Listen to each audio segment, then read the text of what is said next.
Shit happens. Life is random. Life is capricious.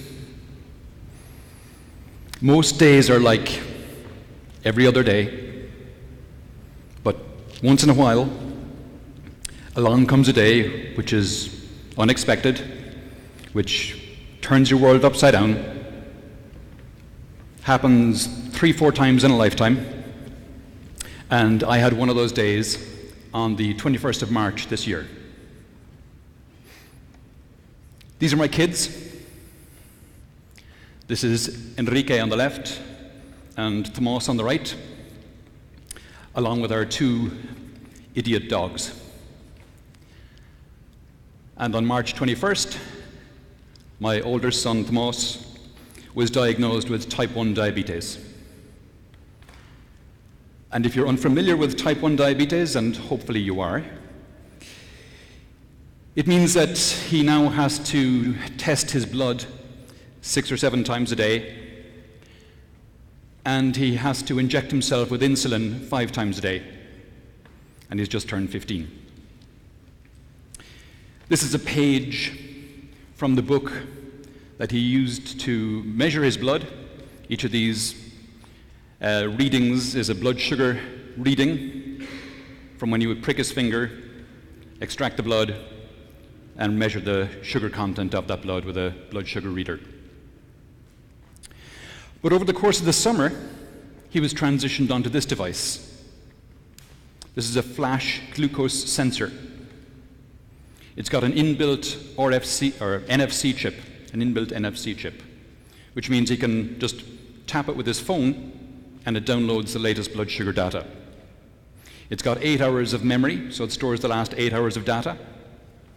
And instead of getting 6 readings a day, this device takes 1,440 readings a day.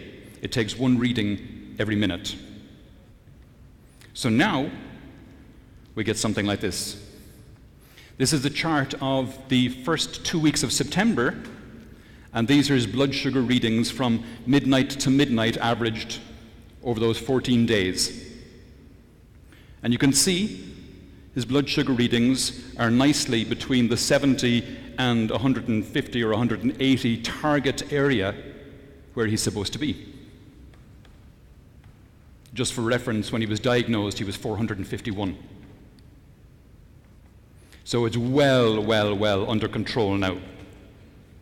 The peak there at 10 o'clock is shortly after breakfast, just to give you an idea. But this speaks to the changes we're seeing in healthcare. Because this data, when he swipes it with his phone, I get a notification, no matter where I am in the world, on my watch and on my phone. And this is cloud delivered. When he swipes it with his phone, it goes up to the cloud, and I download it. I view this in a web page and printed it off from there. And his medical team has access to this information at all times as well. So this is how sensors, communications, and digitization are completely turning around, in this case, healthcare. I also, just as a matter of interest, when he was diagnosed, I went out and I bought a connected weighing scales, because one of the symptoms of diabetes is weight loss. So when he was diagnosed, he was 57.7 kilos at a height of 180 centimeters. He's now up to 65.4. I know the 65.4 was measured in July, but he actually hasn't. He plateaued at around 65, so he's back up to where he should be.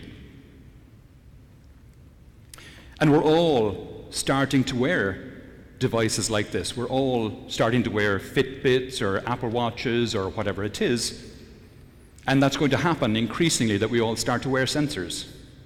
And as we all start to wear sensors, healthcare will be even more transformed. Today, the typical healthcare experience you have is you feel unwell, you contact your local medical center or your local doctor, you get an appointment for 2 or 3 days' time, you go in there, you're in a waiting room with 5 or 6 other people who are also unwell, When you do get to see the doctor, you're probably thinking of your next appointment across town, pick up your kids, see a client, have a meeting with your manager, or whatever it is, and you're stressed out because you're going to be late. It's in 15 minutes' time. And the doctor takes your pulse and your blood pressure and tries to diagnose what's wrong with you based on that data, which is, of course, completely out of context. Whereas if they had data like this, weeks or months' worth of data, the diagnosis is far, far more accurate. So as I say, what's going to happen is we will have sensors that we will be wearing full-time that will constantly upload our data to a private, trusted health cloud.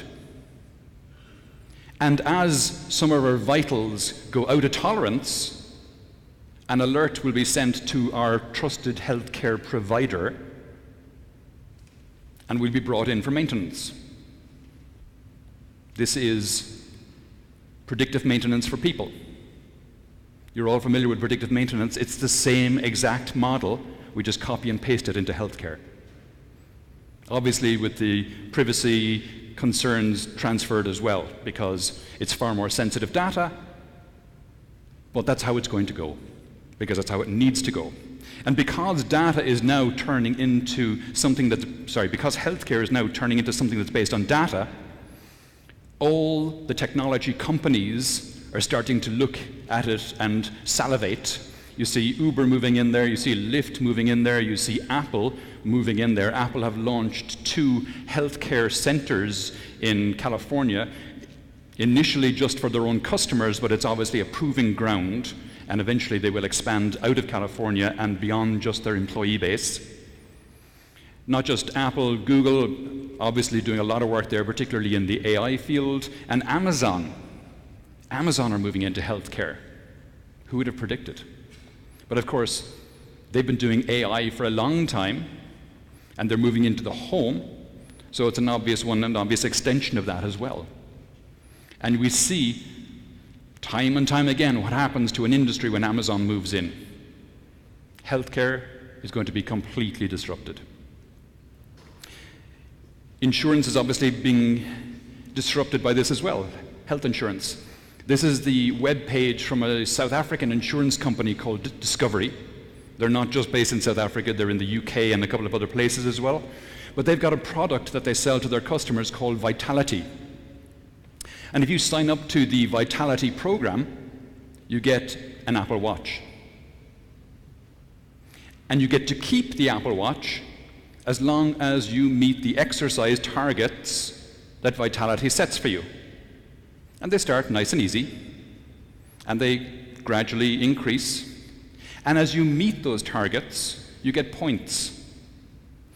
And there's leaderboards, obviously, but the points can be redeemed as well for things like Starbucks vouchers or cinema tickets or, increasing value as you get more and more points. And I was talking to Joe, the guy who leads this program in South Africa, and he told me that because they have the data from these people on this program, they can say that the customers who sign up to the Vitality program, when compared to their customers who are not on the Vitality program, they get sick less often. When they do get sick, and if they have to go to hospital, they have shorter hospital stays, and they have a longer life expectancy. So it's a real win. Win-win, win-win-win. Not just healthcare, I'm going to talk about energy, I'm going to talk about transportation as well. I might get into food production if I have time, probably not, but I'll try. Energy is being massively transformed by the move to connected energy, by the rise of renewables, and by the shift to storage. So why renewables? Well, this is a chart called the Swanson effect of the price of solar across the last 40 years. And you can see that it's cratered. The Swanson effect says that the price of solar drops 20% for every doubling of installed capacity.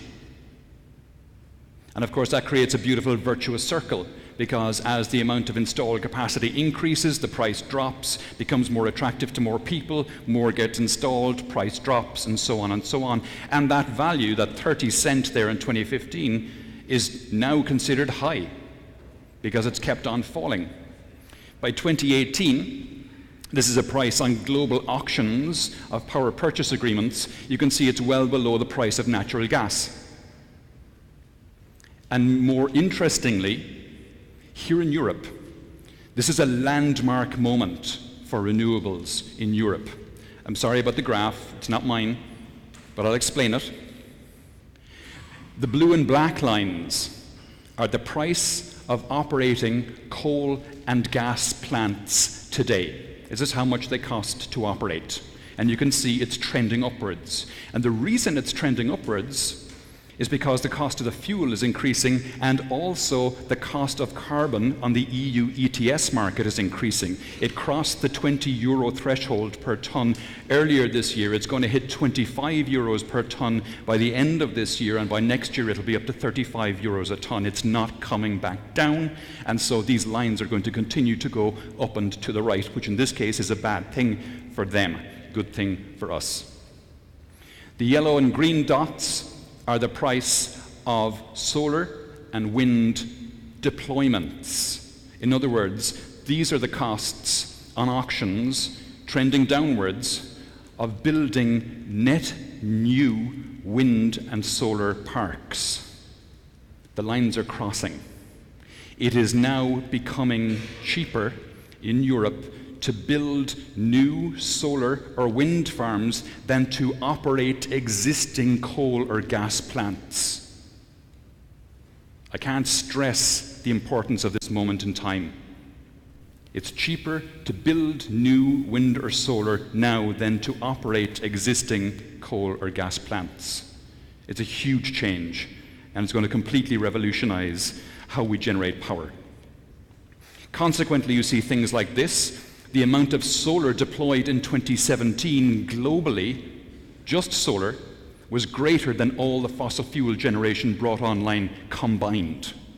There was 98 gigawatts of solar brought online last year, 53 of those in China. A gigawatt, by the way, is roughly the output of a nuclear power plant. 98 last year, 53 in China. China is leading the world in renewables. And then we see regulations like this. This is just one I picked, but you can find them all over. This is in California recently. In May of this year, they passed a law saying all new homes need to have photovoltaic panels on the roof. So that's going to be hugely important for the likes of Tesla. Why? This is the Tesla solar roof. This is what it looks like. It looks like a regular roof. Those tiles on the roof are photovoltaic tiles. And Tesla say that the cost of these tiles will be the same as a slate roof of the same size.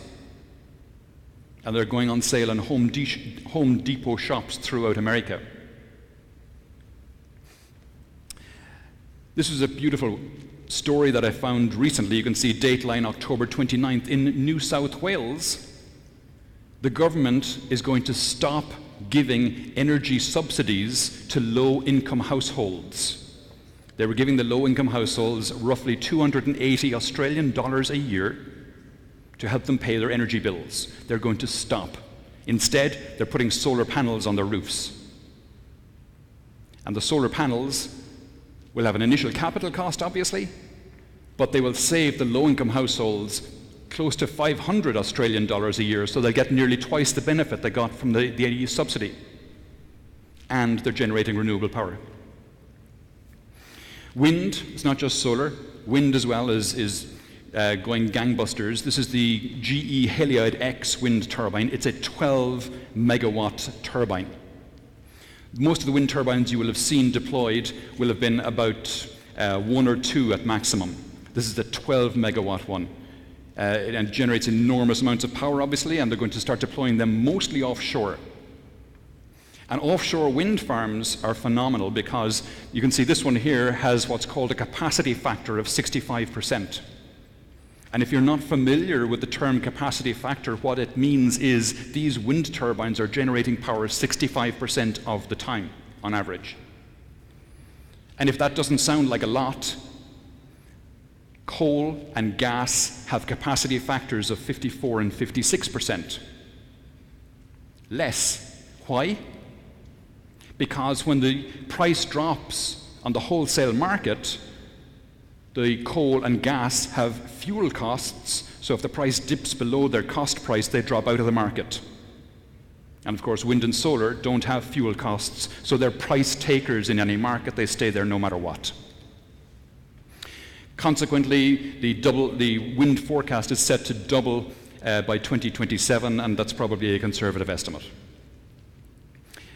And the International Energy Agency, who were incredibly conservative in their forecasts last year in 2017, in their report said it'll be Europe's largest energy source by 2030. This year, they say by 2027. So every time they issue a report, they keep bringing it closer and closer. It's going to happen sooner than they expect. Not just renewables, but I said storage as well. This is the cost of lithium-ion batteries from 2010 to 2017. You can see in that time it dropped 80%. It dropped from $1,000 per kilowatt hour of lithium-ion storage from 1,000 to 200. And it didn't stop there, it keeps dropping. Tesla have said that by the end of this year they'll be at around 100. And of course, it's not just the price of the batteries. These batteries also increase in energy density. The amount of energy they can store is increasing 5 to 8% per annum. And sorry about this graph, but I just want to explain it. These two charts come from AEMO. AEMO are the Australian energy market operator. And they released a report in April of this year where they were talking about the Hornsdale Battery Reserve. The Hornsdale Battery Reserve is a 100 megawatt battery facility which came online in November of last year. And the chart on the left here, the red line is what the grid operator wanted their frequency control and ancillary services to be. And the black line is how a thermal plant, a gas plant, responded to the request.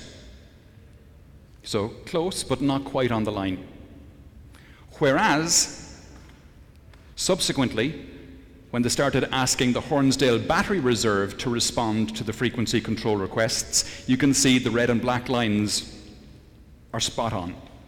The Hornsdale Battery Reserve, the 100 megawatt battery plant, was able to respond instantaneously and at significantly lower cost than the thermal plant. So it's cheaper and far more reactive, and it controls the grid far better than thermal plants ever could. Consequently, I said the battery plant came online in November of last year. By September of this year, it had earned $17 million out of a $66 million cost to deploy. So we're talking roughly 3 years for a complete return on investment. And after that, it's pure profit.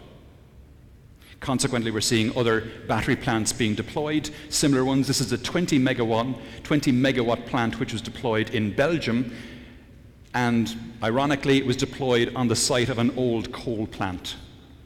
So, a nice turnaround for that facility.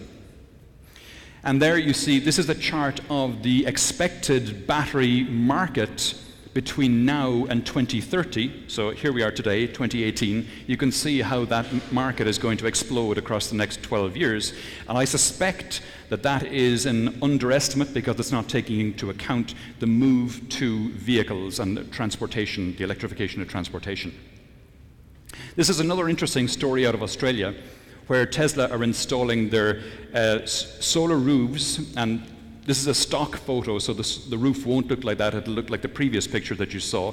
They're deploying their solar roofs and their Powerwall batteries. These are 14 kilowatt-hour batteries on 50,000 homes in South Australia. And they're going to connect those 50,000 homes to the grid through a single interface.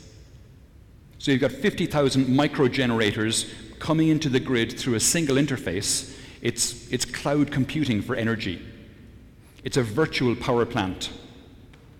And I've predicted for a long time that Tesla were going to produce virtual power plants, but I thought they would do it from their cars first, but obviously it makes more sense to do it from houses because they're stationary. But they'll do it from the cars as well, make no mistake. They initially hoped to produce 500,000 cars a year by this year, but they'll probably hit 300,000, maybe 250,000 this year. They're on track. They're now producing about 1,000 a week. No, 1,000 a day, 7,000 a week.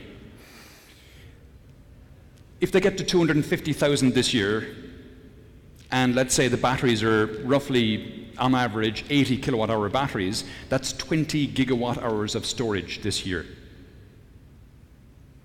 And if they just stay flat at that, it'll be 20 gigawatt hours a year every year going forward, but obviously they're going to grow it. So it'll be 20 this year, 25, 30 next year, and so on. Gigawatt hours of storage, connected. All these Tesla cars are connected back to Tesla. This is 20, 25, 30 distributed virtual power plants. They will start partnering with utilities, or they will start competing with utilities to add or take power from the grid. This is going to be enormous. If you thought Tesla were a car company, they are not. They are an energy company. And interestingly, one of the reasons that this is going to be such a good business is because of this blue line here. There are times now when the cost of energy goes negative in places where there's a high penetration of renewables. So if the cost of energy goes negative and you have a battery plant, you get paid to take in energy. So now you can be paid to take in energy, and when the price goes up, you can be paid to give it back out again. It's a beautiful business model. And of course, utilities are seeing this, and they're going to start deploying their own battery banks. But of course, if you have a car, an electric car, you can start participating in this if you have somebody willing to help you do it, like Tesla or Nissan or some of these other EV manufacturers. The utility companies, and we're with NL today, so this is relevant. Utility companies are going to have to start moving to the likes of an all-you-can-eat model, where they say, okay, we're charging 30 euros a month for as much electricity as you want, and then we'll layer services on top of it as a differentiator. And what kind of services? Well, it could be smart home management. There's lots of things in the home. It could be EV management. Again, lots of things. I've got a particularly personal example, though. This is my dad. I took this picture of him on his 80th birthday. And at the time, he was living alone in Ireland, in Cork, where I'm from. My mother died in 2007. My sister lives in Dallas in Texas, and I live here in Sevilla in Spain.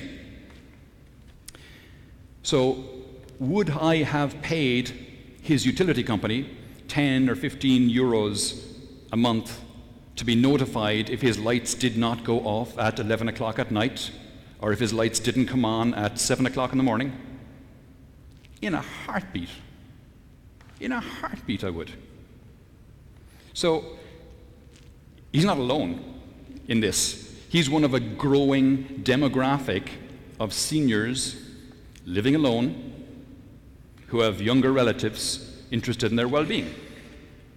So that's another obvious service that could be rolled out. But we're talking exceptional energy uses.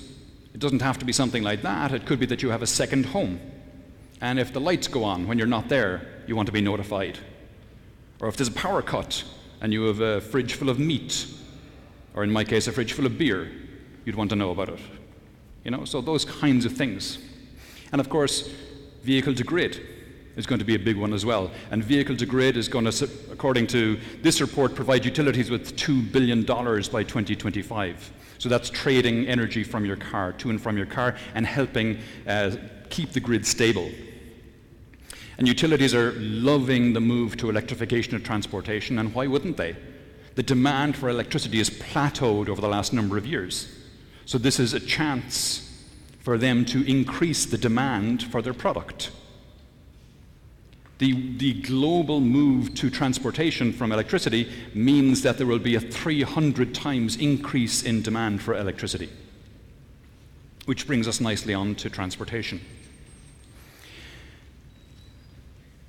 Continental are one of our customers in SAP, And Continental are now creating this platform called their Remote Vehicle Data Platform. And their Remote Vehicle Data Platform is one where they hope to provide predictive maintenance to cars. So if you're driving along in your car and something is going to go wrong in it, it will alert your trusted service center, who will then start ordering the parts and scheduling a repair so you have minimum downtime on your car. So that's, the whole move to connected vehicles. But the bigger trend we're seeing in cars, connected vehicles are becoming the norm now. Most new cars, I think about 80% of new cars are connected when they're delivered.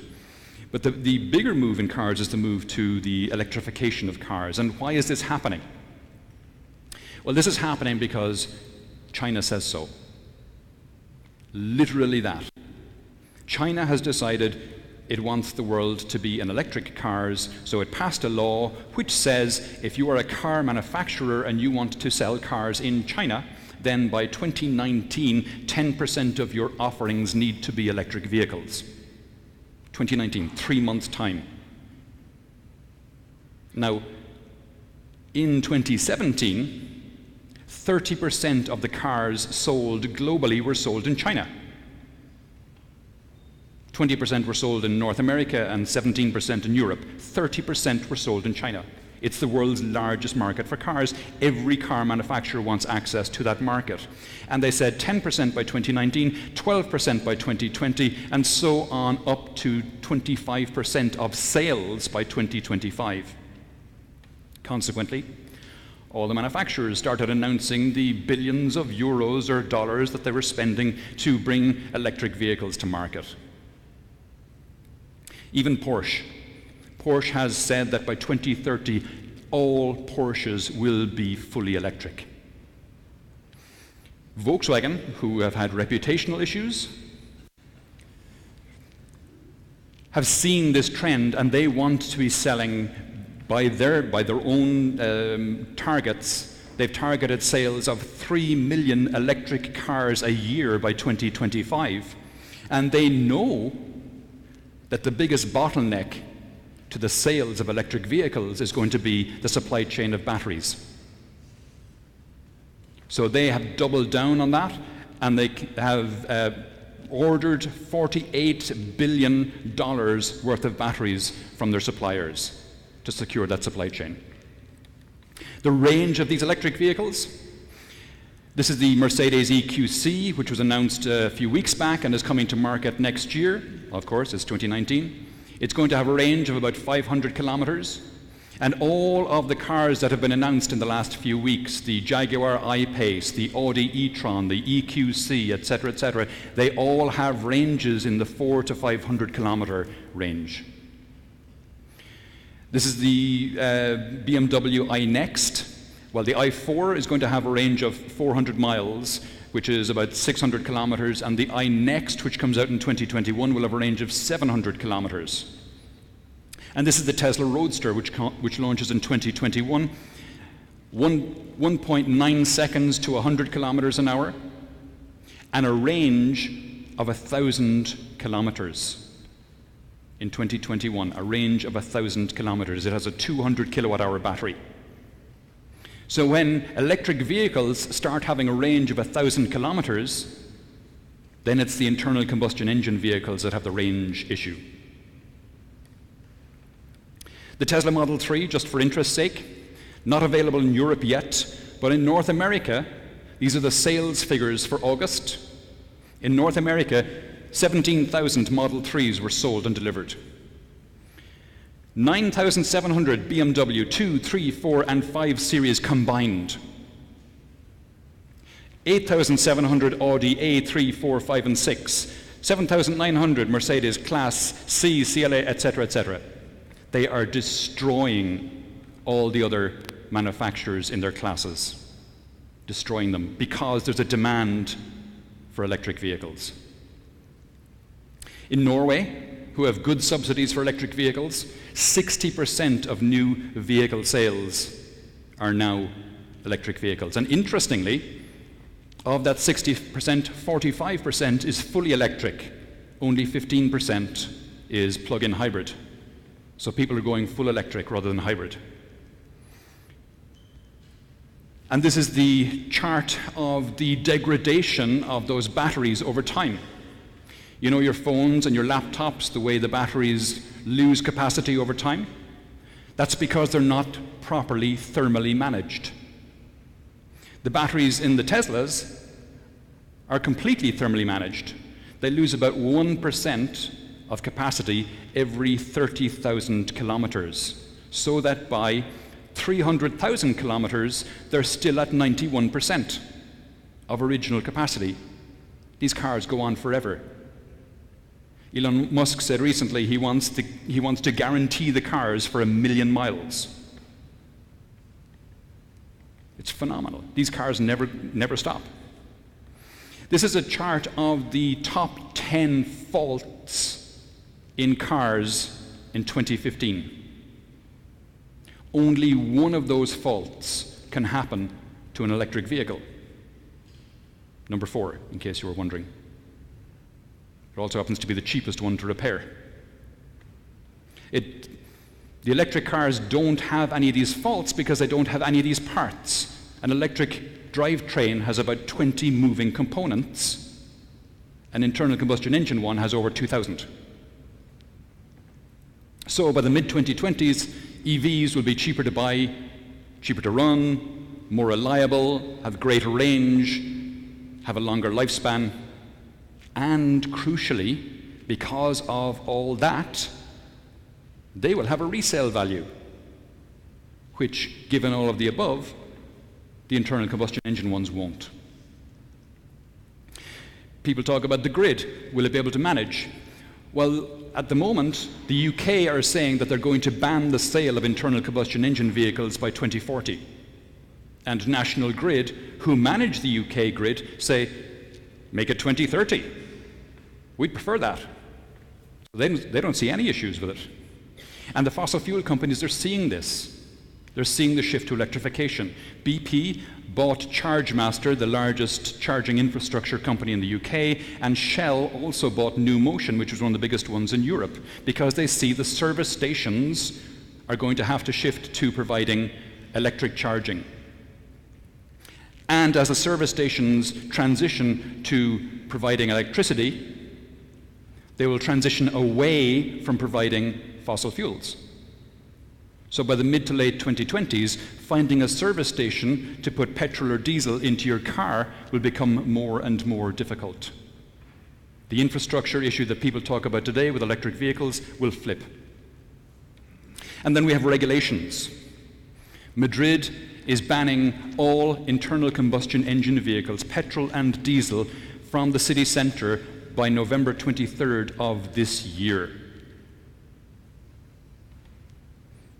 And they're not alone. This is the most aggressive one I've seen, but Hamburg, Paris, all these other cities are starting to ban typically diesel engines.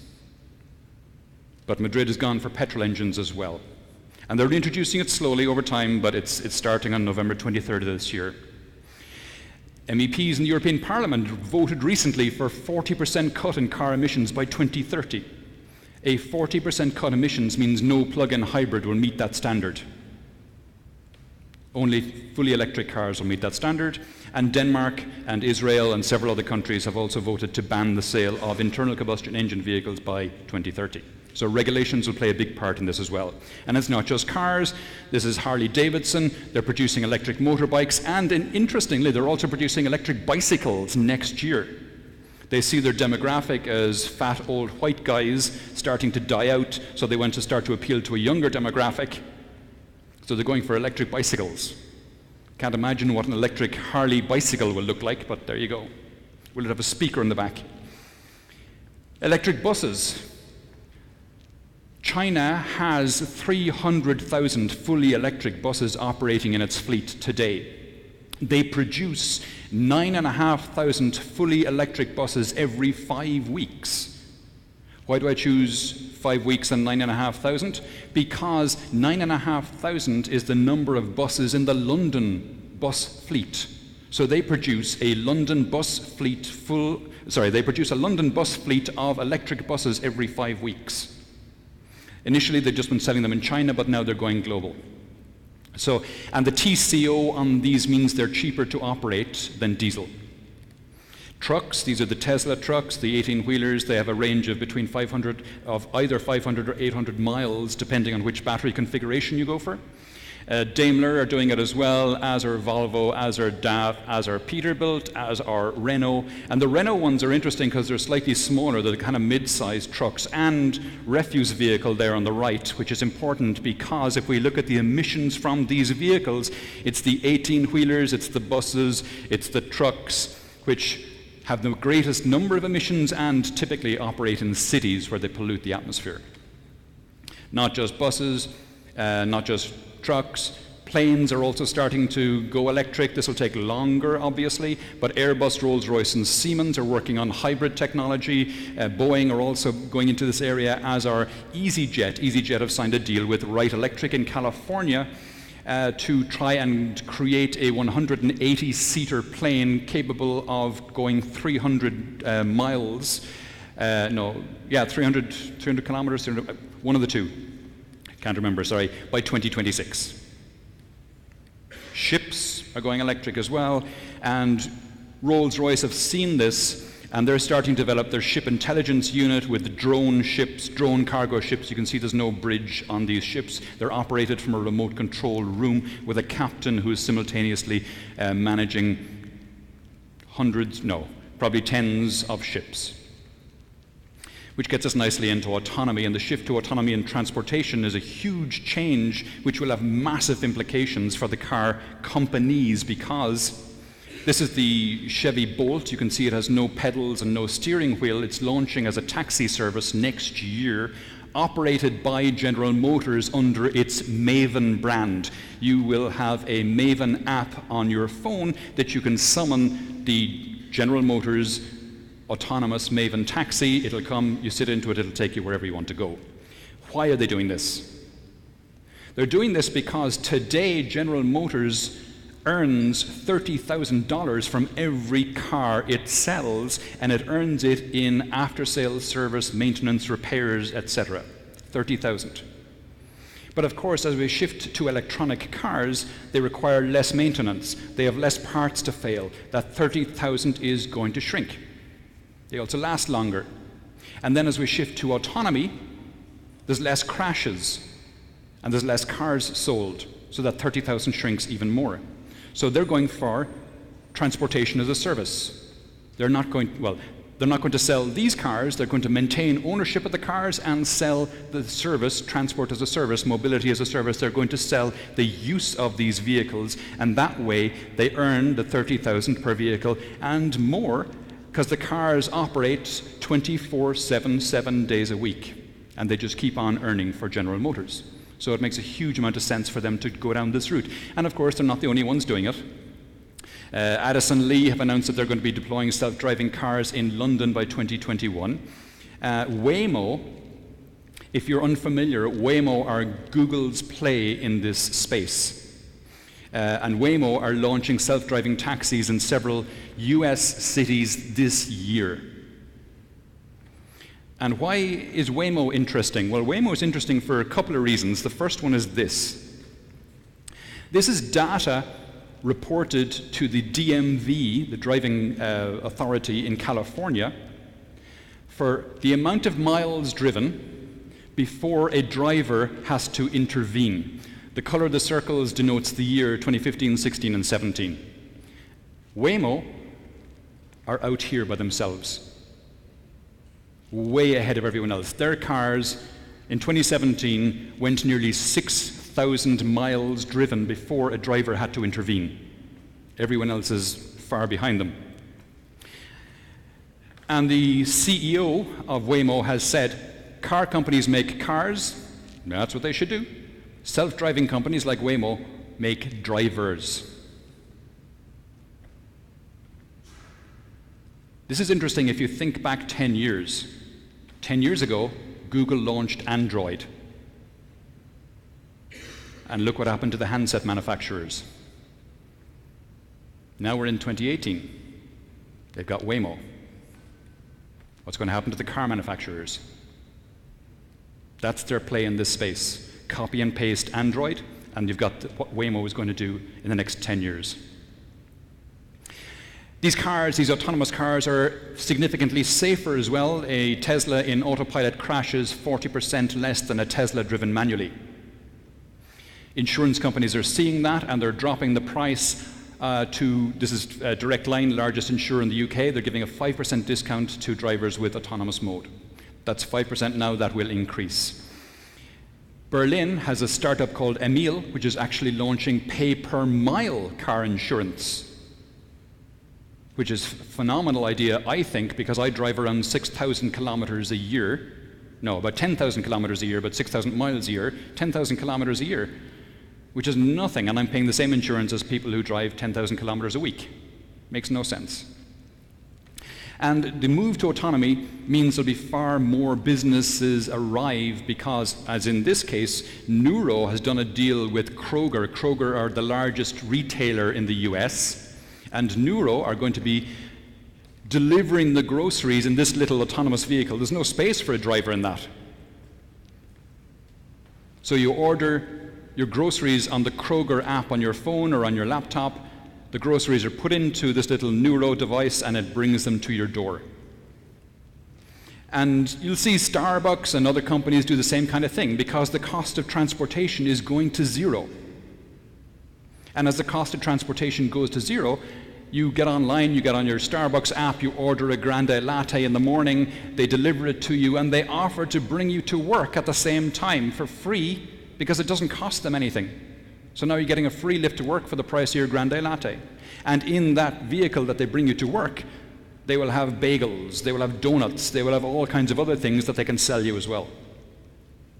And if you're not familiar with CB Insights, it's a great website. This is a report they have about other industries that are going to be impacted by the move to autonomous vehicles, and you can guess what they are. I mean, driving schools, who needs driving schools? Parking infrastructure, who needs parking infrastructure in a world of autonomous vehicles? Who makes stop signs? Traffic lights, why do we need those anymore? Motels, etc., etc., etc. By the way, I'll make these slides available to the organizers and in PPT format, importantly in PPT format, because in the notes for the slides are links to all these source articles. So, if you thought autonomous cars were freaky, well, now we're getting into flying cars. And Uber has got these flying taxis, which they're bringing online by 2020, 2021, 2022. They have already got agreements to test them in LA, Dallas, Dubai, and Sydney.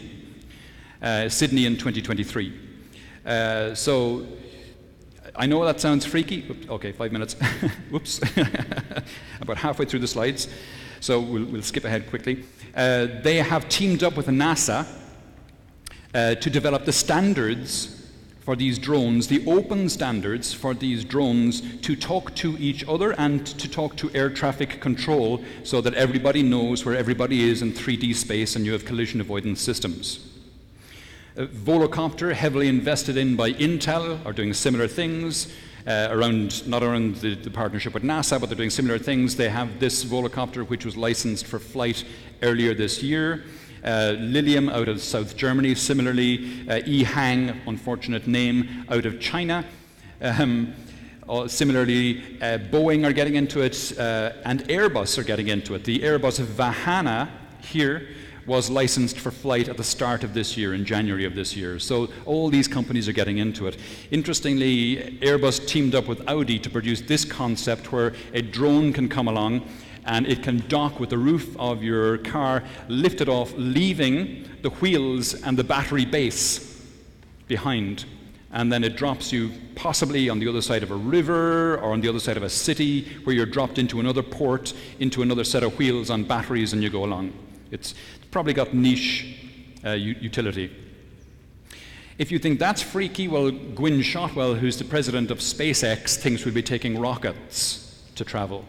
Rockets because they're going to build spaceports in all the major cities, and they say they'll put you in their BF-4 rocket and they'll bring you from London to Shanghai, for example, in 28 minutes for the price of a transatlantic flight today. Now, they don't say whether it's business class or economy, but it's that kind of order of magnitude. Food production I'll skip through quickly because this is what food production looks like today. It's going to go to massive indoor vertical farms. This is the first indoor vertical farm in the Antarctic. They're producing 5 to 7 kilos of veg in the Antarctic in these kinds of conditions per week. So if you can do it in the Antarctic, you can do it anywhere. It's not just plant food, but also we're now starting to move to lab-grown chicken and burgers produced from plant protein. And this is important because we need to feed 9 billion people, and we don't have the land or resources to do that with present technologies. If we move to indoor farms and lab-grown meat or meat produced from plant protein, then we can return a lot of the land that agriculture is using today to biodiversity.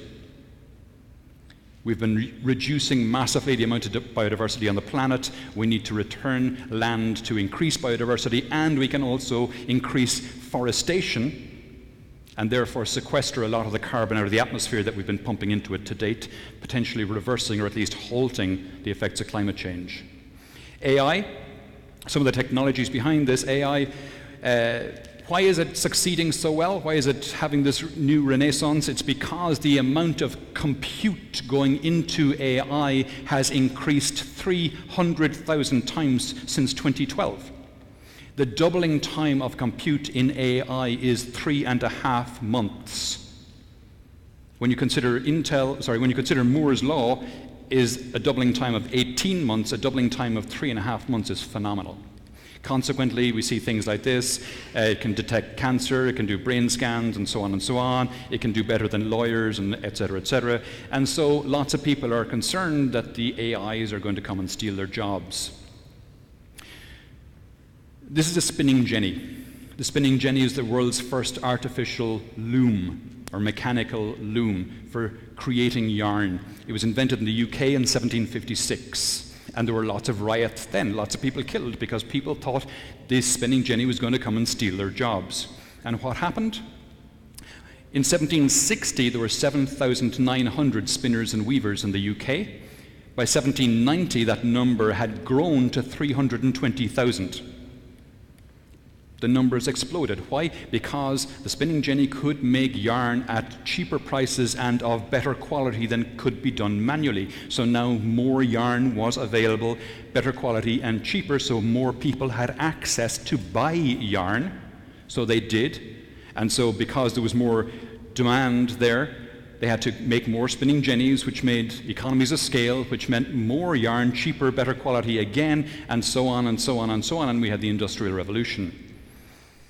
Deloitte has this lovely study, again links in the notes, of employment trends over the last 140, 150 years, where you see the types of jobs are going from these manual ones, they go down, caring, etc., goes up. And you can see it in terms of job types. Agricultural labourers, launderers, washers, etc., going down, whereas the likes of accountants, professional services, etc., going up. Not just that, but as people have more disposable income, the number of bar staff goes up, and as people have more money again to spend on their well-being, holidays, etc., and hairdressers goes up as well, apart from a curious dip there in the 80s, which might account for something like this. Yeah, that's me. We'll move off that quickly. Labor is shifting. It's not going away, labor is shifting. In 1900, 63% of the workforce were in agriculture or in farming. By 2000, that was 11%. 82% of those jobs were destroyed by automation. But we didn't have mass unemployment. Think of your own job titles. Did they exist 5 years ago, or 10 years ago, or 15 years ago? I suspect most of them didn't. Technology is creating new jobs all the time. And this will happen with AI as well. Last thoughts. Second last slide. We are a species of pessimists. In our lizard brain, when we were on the savannah, it benefited us enormously to think and to highlight bad news. That berry, don't eat it. It made Fred sick last week. That animal, don't go near it, it's got a big bite. We had to constantly prioritize bad news, and we're hardwired to do that. And media organizations know that, and they play to that. They give us that bad news all the time. There's a saying in the media, if it bleeds, it leads. But when you look at the data, extreme poverty, education, literacy, child mortality, vaccination, democracy, despite a couple of backsteps. I think democracy might be a case of 2 steps forward and 1 step back. They're all going the right direction. All of them. We have never, ever had it so good. And we will never have it so bad again. Thank you.